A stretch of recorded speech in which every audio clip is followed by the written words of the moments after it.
Hi, my name is Rachel Moore, and I am a licensed marriage and family therapist based in San Diego, California. I'm coming to you today because a good friend of mine asked all of her therapist friends to please answer some questions for people who might be interested in therapy, or maybe you're in therapy now and you have some questions and you just really need them to be answered by a therapist. So I'm just going to give you my perspective on what I think about some of these things, and I hope it can be helpful. The first question my friend had was, why do some therapists take notes during session and some don't? And then she had a follow-up, which is, what are you writing down? And I can understand this from a personal perspective. When I'm a client and I see my therapist take notes, sometimes my brain goes to, what is she writing? Was it something I said? How did I say it? What's going on? So I get it. So I'm going to try to dispel some of this mystery for you today.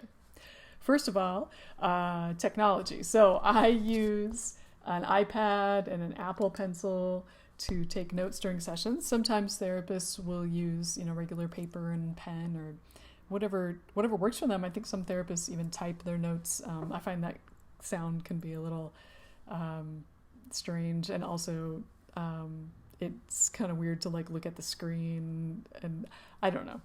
I use an iPad, that works for me. So the next question as to what am I writing down? I'm generally writing down things that just catch my attention. It's not good or bad or something like that. It's more like, well, that sounds interesting. Maybe I'll want to come back to that. Or maybe a client says something that sort of is in line with something that we're working on, and I want to highlight that or point it out.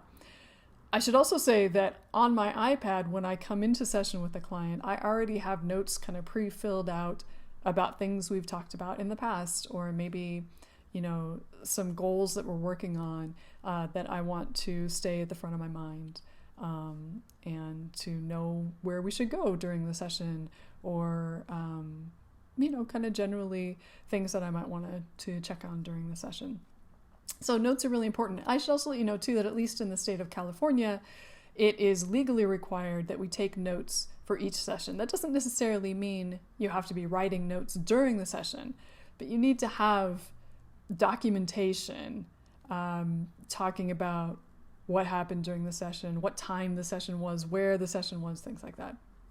There's a lot more we could go into about that, but that would be a much longer video, so I'll just leave it at that. As far as therapists who don't take notes, I'm not sure. I'm actually curious to hear, maybe you are a therapist and you don't take notes, and you can kind of fill people in on how that works for you. My suspicion is that sometimes I think that for certain therapists, not taking notes helps them be more present with the client and helps them listen better.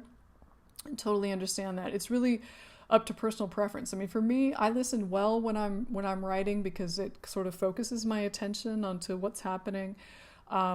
Everybody is different. Every therapist is different. And I do want to say, feel free to ask your therapist. They'll be happy to, share whatever they want to share about their process of taking notes. They may even share with you what they're writing, or they might not share it with you for whatever reason. It doesn't really mean anything good or bad. It's just the preference of the therapist. So please feel free to let me know if you have more questions about notes. Maybe we can do a part 2 if it's a big topic that people want to know about. Otherwise, I hope that was helpful, and I wish you well. Thanks. See you again soon.